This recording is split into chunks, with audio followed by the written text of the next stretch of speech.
A partir de este momento comienza la parte editorial y vamos a ver. Antes de entrar al editorial, quiero decirles lo siguiente. Anteayer o creo que fue el martes, yo hablé en la parte editorial del caso del pronunciamiento que hizo el licenciado Beltrones en relación con la actitud que debíamos tener los mexicanos, no regatearle el apoyo a la anticientífica en estos momentos, etcétera, etcétera.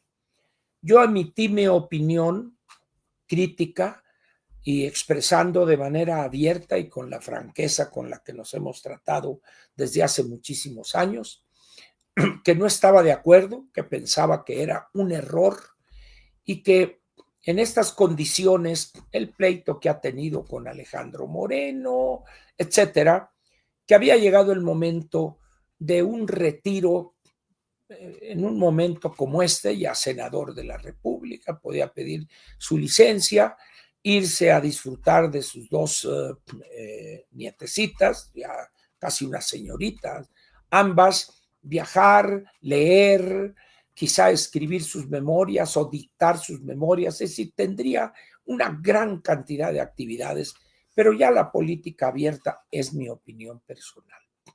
Entonces, y remato esto con que ayer dije yo hoy en la mañanera, dije yo que nació Manlio el 72.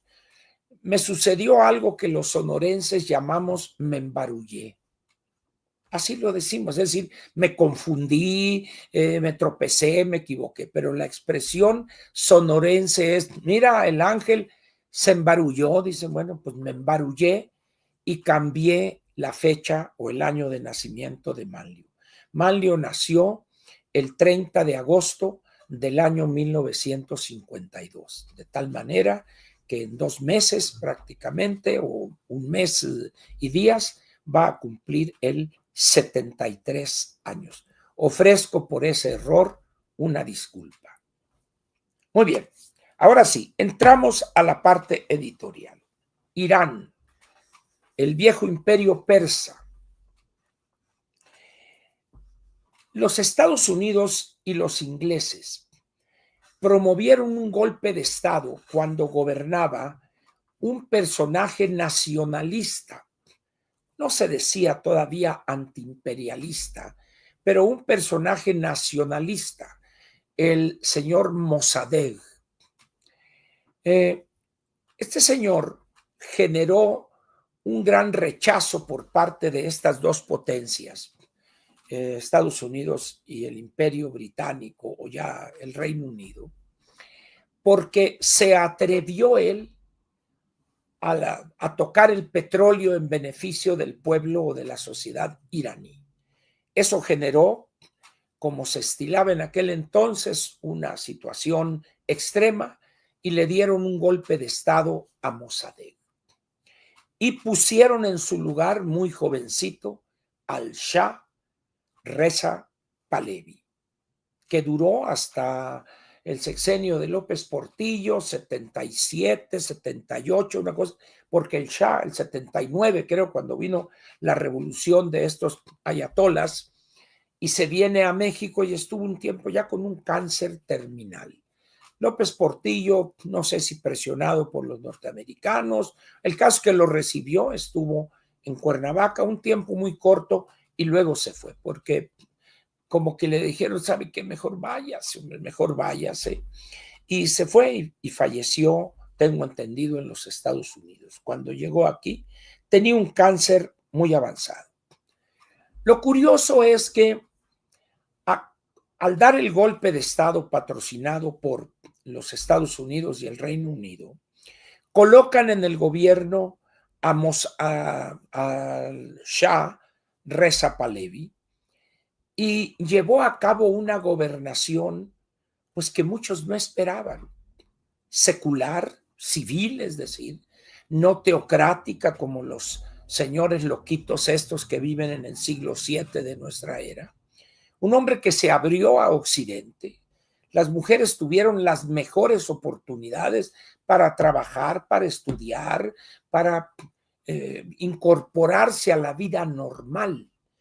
El Irán de aquellos años del Shah era una sociedad occidentalizada completamente, donde las mujeres y podían viajar y todo. El que quería tener la religión musulmana, seguir el Islam, lo podía hacer, no se le molestaba, pero no había la exigencia actual de que tienen que usar la burka y andar acá como si fueran fantasmas el Día de Muertos, ¿verdad? Con estos señores. Un gobierno teocrático. Ahora bien, este señor Khomeini, este ayatollah, era un tipo raro. Protegía a terratenientes y defendía a esos propietarios de tierras o cosas así. Y llega un momento en que es expulsado de Irán por el gobierno del Shah. Debo decir también que el Shah, su gobierno, tenía una policía política que con ella no había tutía. O sea, férreo control. O sea, sí, mucha occidentalización, pero también mano dura. Nada de que mítines y eso, tampoco. Una cosa por la otra. Que no era nuevo en los países. Lo hizo Chiang Kai-shek desde 1949 al 80 y tantos. Lo hizo Park Geun-hye en 20 y tantos años en Corea. Lo hizo Lee Kuan-yew en Singapur, etcétera. Entonces, llega este señor, lo expulsan y se va a refugiar a Francia. Y los franceses, como los dejaron fuera de ese reparto petrolero que hicieron los Estados Unidos y el Reino Unido, pérfidos como son los viejos imperios, los imperialistas, empiezan a meterle aire al Khomeini. Y empezaron y en sus arengas, sus y lo grababan en cassette y lo reproducían y los mandaban de contrabando a Irán para generar una efervescencia política para derrocar al Shah. Por más esfuerzos que hicieron, etcétera, llegó un momento en que se genera una serie de disturbios extendidos entre la sociedad, de tal manera que el Shah tiene que huir en 1979 de ese país. Huye, se va al exilio, primero anduvo por aquí, por allá, como dije, estuvo en México. ¿Y quién llega a gobernar? Entonces los franceses, en un poderosísimo jet de aquel entonces, el 79 de Air France, llega Khomeini con los aplausos y vítores de decenas, centenas de miles de musulmanes seguidores del ayatollah Khomeini.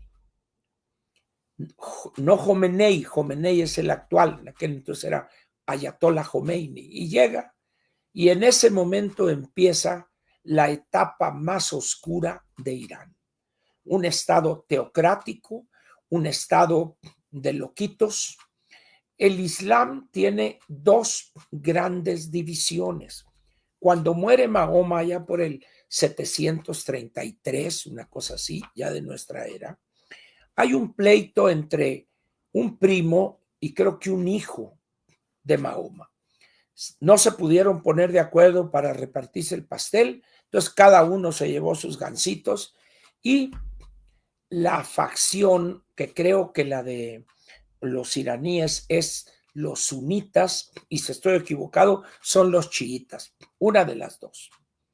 Entonces, ellos son los, vamos a decir, los radicales, los que todavía siguen aquella cosa que dicen que dijo el profeta que le había dicho Alá, el único Dios verdadero y Mahoma su profeta.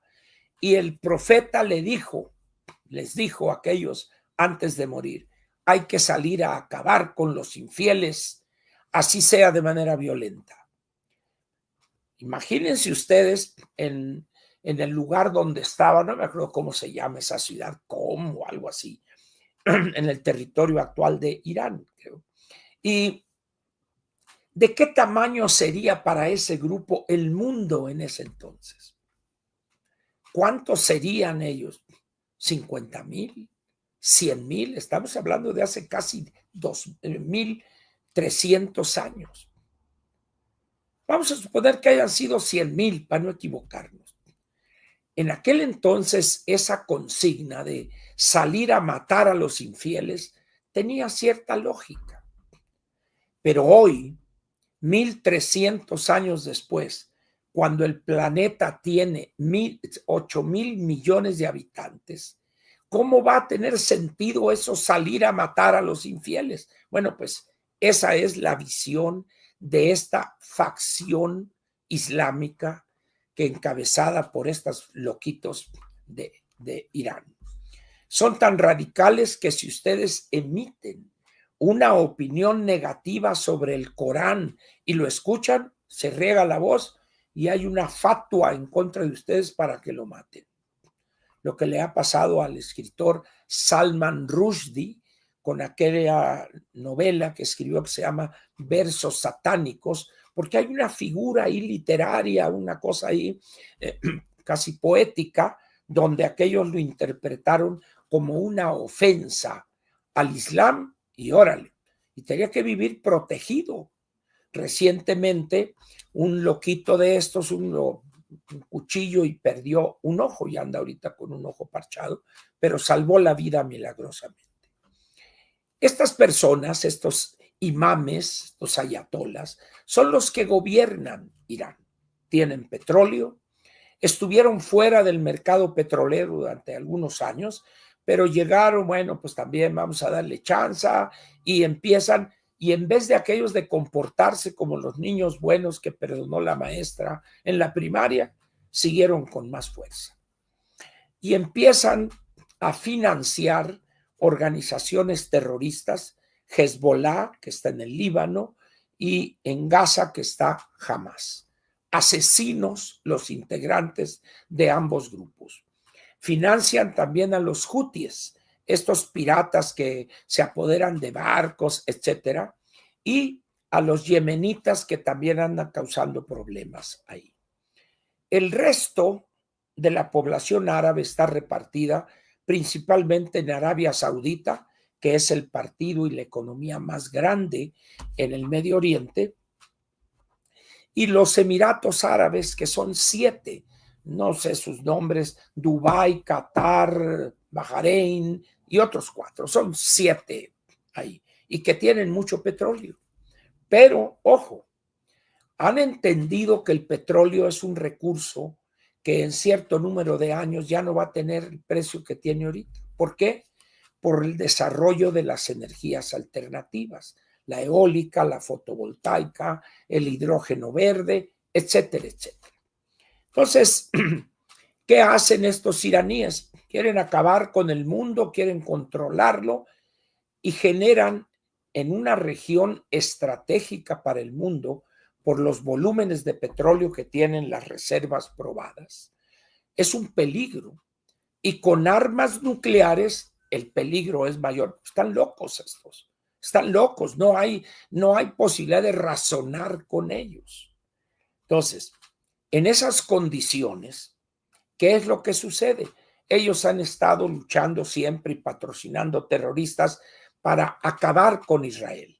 Nada de que vamos a acabarlos físicamente a los israelitas. Entonces ellos han armado lo que se llama Fuerzas de Defensa de Israel y tienen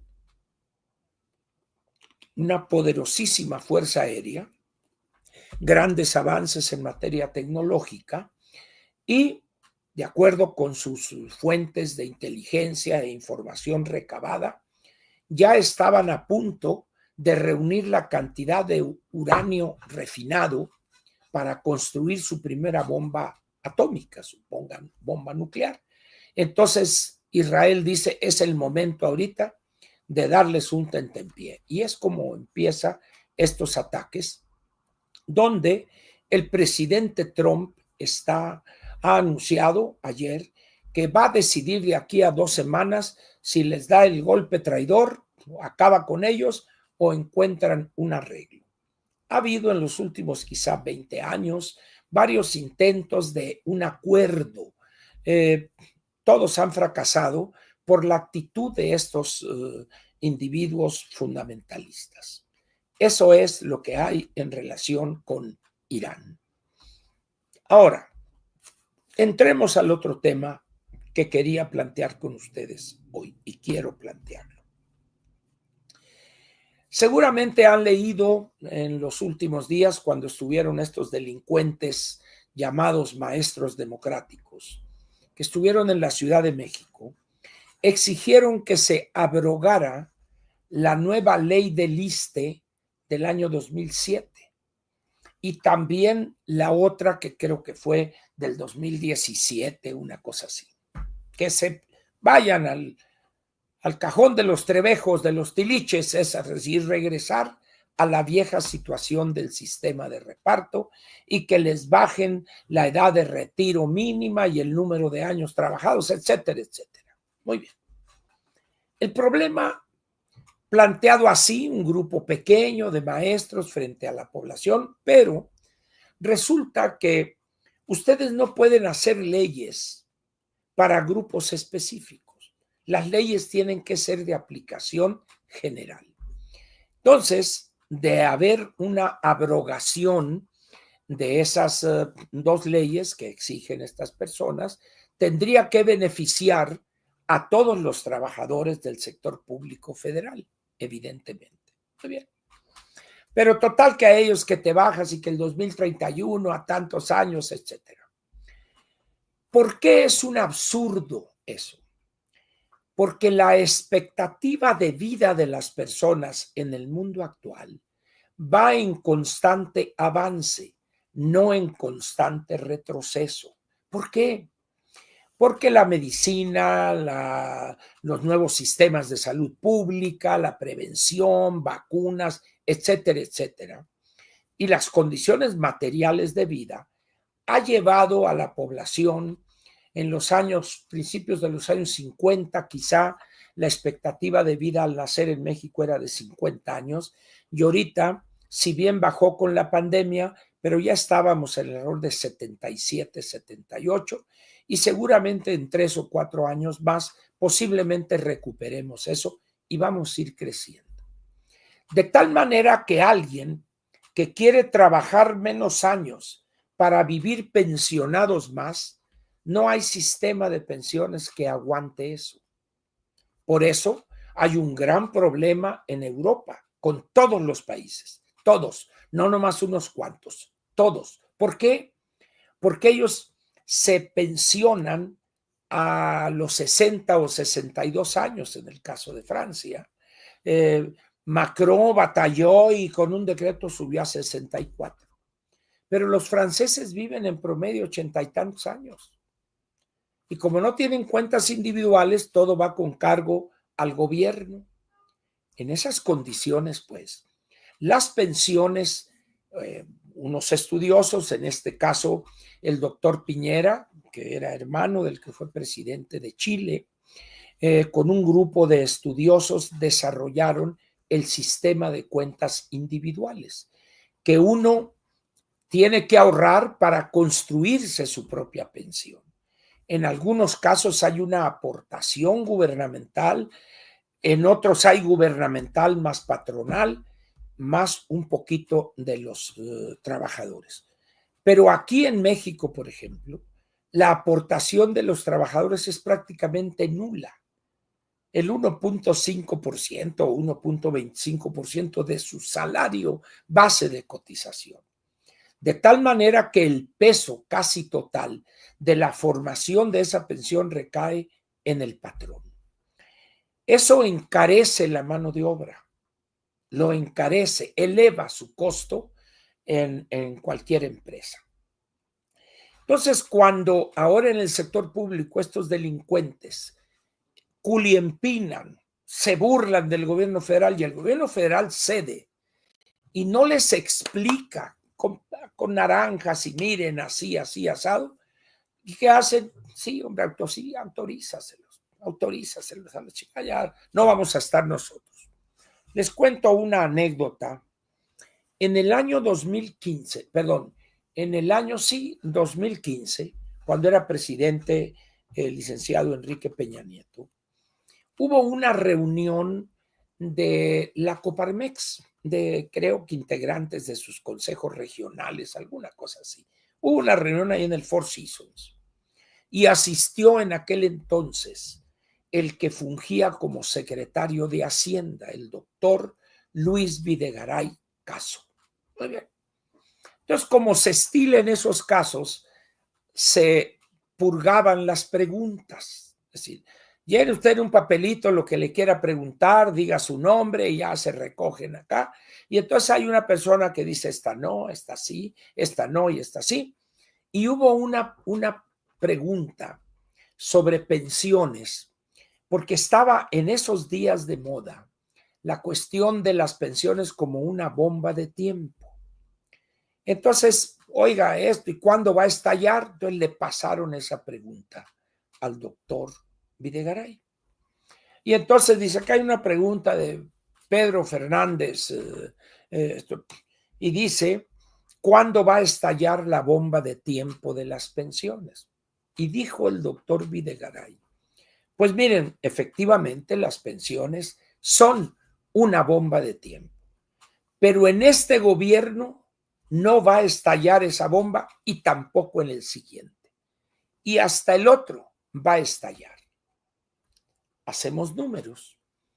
Dijo, no va a estallar en este gobierno que terminó el 18, tampoco en el siguiente, del 18 al 24, hasta el otro. ¿Cuál es el otro?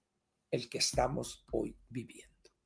Si ustedes revisan los datos sobre las pensiones, se van a encontrar con que estamos ya con la mecha encendida de esa bomba. ¿Y qué hace la anticientífica? En vez de explicar y tomar decisiones impopulares y dolorosas, pero correctas, cede ante estos delincuentes. Eso acelera la explosión de esa bomba que son los sistemas públicos de pensiones. ¿Y por qué digo sistemas públicos de pensiones? Porque el sistema privado está fincado en cuentas individuales. Inventaron eso del copete, que es una tomada de pelo, pero ya lo he explicado y otro día vuelvo a explicarlo. Para determinar los montos que van a significar esas medidas, hay una cosa que en matemáticas o en probabilidad se llama cálculos actuariales, es decir, se simula el futuro. ¿De qué manera? Bueno, vamos a ver. ¿Cuántos son ahorita? ¿Cuánto está creciendo la población? Tanto. ¿Cuántos habrá mayores de 65? Todos esos datos los tiene el CONAPO ya muy estudiados. Muy bien. ¿Y esto? ¿Y cuánto? ¿Y cuánto va a subir el empleo? Bueno, entonces dicen, la pensión que habrá que darles a todos estos millones va a ser tantos miles y miles de millones de pesos. No hay dinero. O sea, no será posible manejar esa situación. ¿Por qué? Simplemente porque hay una situación sumamente benéfica para el trabajador que nada aporta para construir su futuro en las cuentas individuales. Ese problema ya lo tenemos. Se hizo ahí un menjurje demagógico, pero no hay solución a ese. Pero luego tenemos el caso de estos delincuentes y se les da todo. Ellos dicen, no, pues a los 55, 56 años ya me voy a jubilar y voy a vivir 35, 40 años más pagándome y aumentando cada año, ¿no? Pues eso, no hay quien aguante ese cañonazo. Además, agreguen a eso el envejecimiento de la población.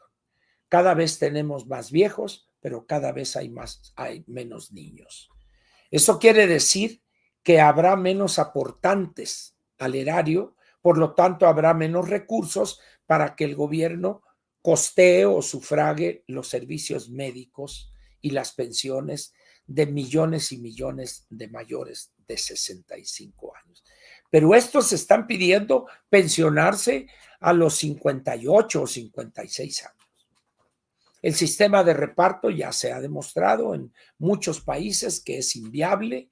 Les he recomendado el apunte sobre el SAR, el número 4, que lo lean y ahí viene perfectamente aclarado por qué razón el sistema de reparto es completamente inviable.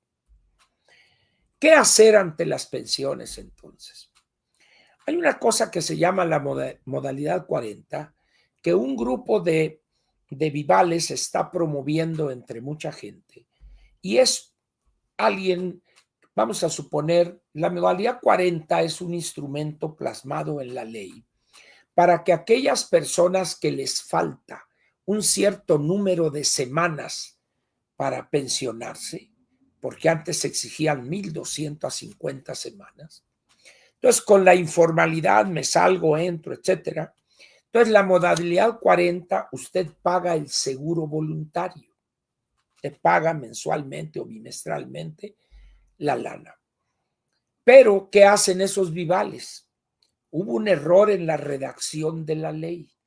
No se fija tope a la modalidad 40, salvo el salario topado, que se llama, que antes eran 25 salarios mínimos y ahora son 25 UMAS, pero de todas maneras es mucho dinero, 70 y tantos mil, 80 mil pesos, una cosa así. Entonces le dicen a la persona, mira, ¿cuánto ganabas tú? ¿Cuál era tu salario base de cotización? Entran ahí, ¿no? Era 350 pesos. Muy bien. Si tú quieres entrar a la modalidad 40 con esto, tienes que pagar, por así decirlo, 10,000 pesos bimestrales y te vas a pensionar cuando cumplas con las semanas que te faltan, 8,000 pesos o 6,500 pesos. Hoy es muy poquito, bueno, pues es que también ganabas poco, pero podemos hacer lo siguiente. Te vamos a poner la modalidad 40, pero que tengas el salario topado o poquito menos, que pagues el seguro como si tu salario hubiese sido 60,000 pesos mensuales. Es mucho, ¿sí? Pagarías tanto, le hacen la cuenta, pero en 2 años vas a recuperar ese dinero y 20 años después vas a seguir bateándola. Entonces se ha abusado de la modalidad 40. La Secretaría de Hacienda y el Seguro han intentado eliminar eso o modificar el texto y no han podido. Entonces, el hecho es que la ley del 73, que es la vieja ley del Seguro Social de sistema de reparto, tiene, no voy a decir quebrado al gobierno federal, pero este año del presupuesto de egresos hubo que destinar alrededor de 1.4 billones de pesos para ese grupo. Pero hay otra cosa. Todavía faltan alrededor de 4,5 millones de trabajadores y empleados que tienen derecho a pensionarse con la ley del 73. ¿Por qué? Porque cotizaron al menos un día antes del 31 de julio del 97. Así dice el transitorio de la ley. En esas condiciones, muchas personas le dicen, ¿sabes qué? Mira, la cosa se está poniendo complicada, no hay dinero, ¿por qué no te pensionas antes? No, dice, porque si me espero a los 65, me dan 100% de lo calculado.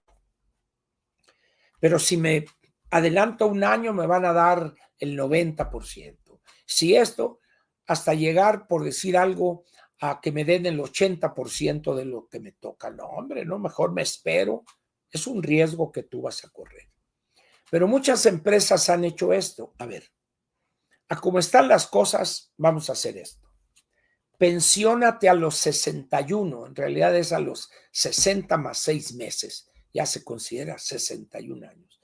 Y te va a tocar el 80%, o el 75%, el 80% de lo que se hace de cálculo. Y yo, empresa, como no me interesa que te vayas, te contrato, pero por honorarios, por el mismo sueldo que tenías, pero ya por honorarios, oye, me conviene. Tengo la pensión y me dan un sueldo como prestador de servicios profesionales, puedo deducir mi vehículo, la gasolina, etcétera.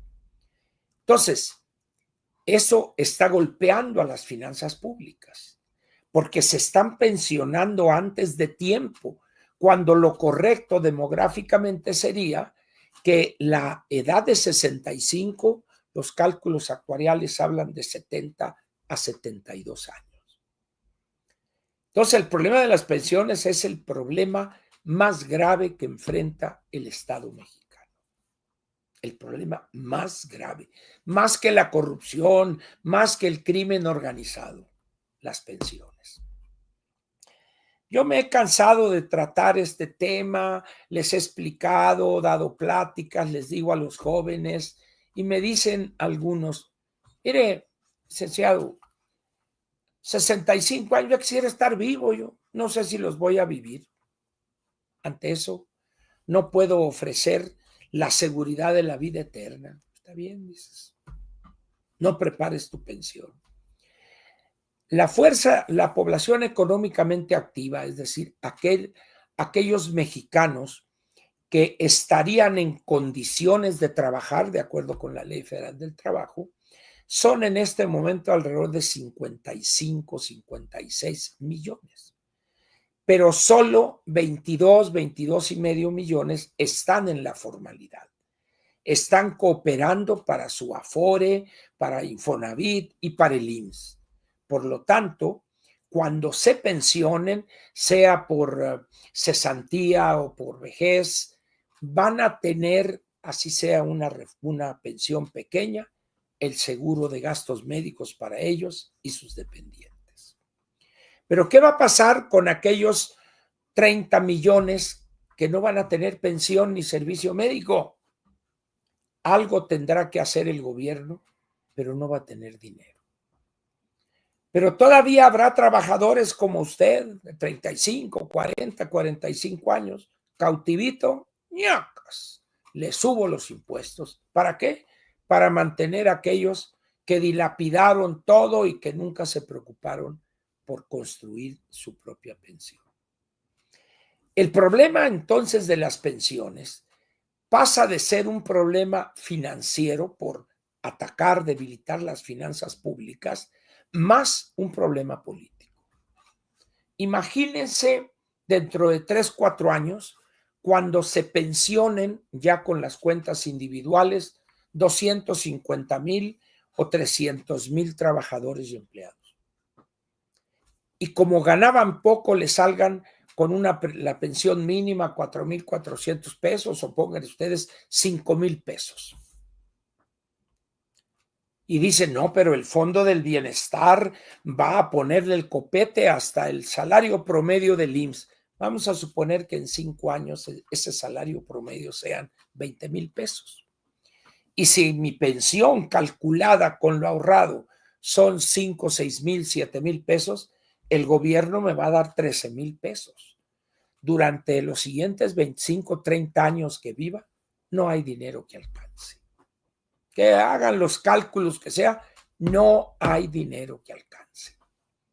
En esas condiciones, pues, la bomba aquella de tiempo que dijo Videgaray no va a estallar en este gobierno ni en el siguiente, sino en el otro.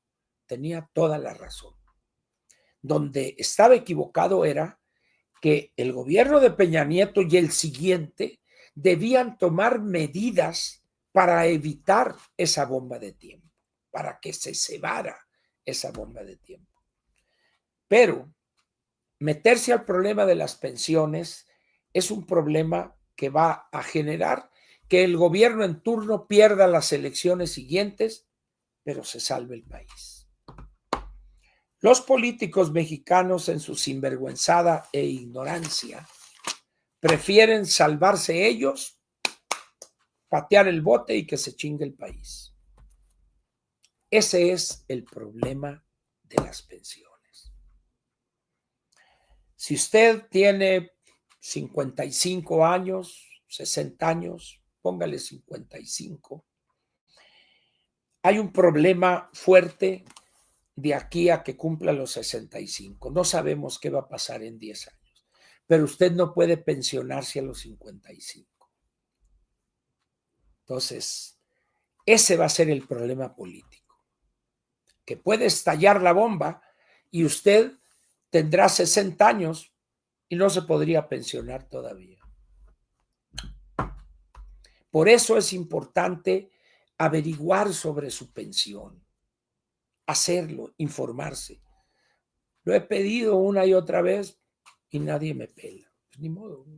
Yo no puedo agarrar un chicote y darle de cintarazos o eso y órale, averiguo. No, son ya adultos, ya saben a lo que se enfrentan y si no lo saben, peor aún. Por eso les digo, señores, nos va a ir mal, pero porque nosotros nada hacemos para impedir que nos vaya mal. En esas condiciones, pues, ¿cómo hacerle cuando tenemos ciudadanos que votan de manera ciega, babiante, la masa amorfa manipulable que por 6,200 pesos bimestrales ahorita? Pero quizá mañana ya no haya para darles esa cantidad. Pero ellos votan felices por la doctora, dicen, la doctora. Ah, bueno, la doctora. Pero no entiende esa gente. Y hay que hacer una labor de la oposición. Que la oposición les explique a millones de mexicanos el riesgo que estamos corriendo. Esa es una tarea que dentro de este proyecto que traigo ahí, quiero participar también ahí. ¿Vamos a tener éxito? No lo sé, ¿verdad? Pero son los temas acerca de los cuales hay que hacer conciencia en decenas de millones de mexicanos. ¿Qué va a pasar si ellos no prestan atención? Se los va a cargar pifas. Ya no puede hacer uno más. En esas condiciones, pues, como ven ustedes, el futuro luce negro o muy negro. No importa lo que diga el financiero con la popularidad de la Claudia o el economista o como dicen, Roy Campos de Consulta Mitotowski, como quieran. Eso no cambia la realidad económica y política del país. Nunca la pura popularidad ha cambiado el destino de un gobierno incapaz y del daño que hace un gobernante ignorante, que es lo que tenemos hoy. Señores, eso es lo que quería yo platicarles en este día viernes en la parte editorial.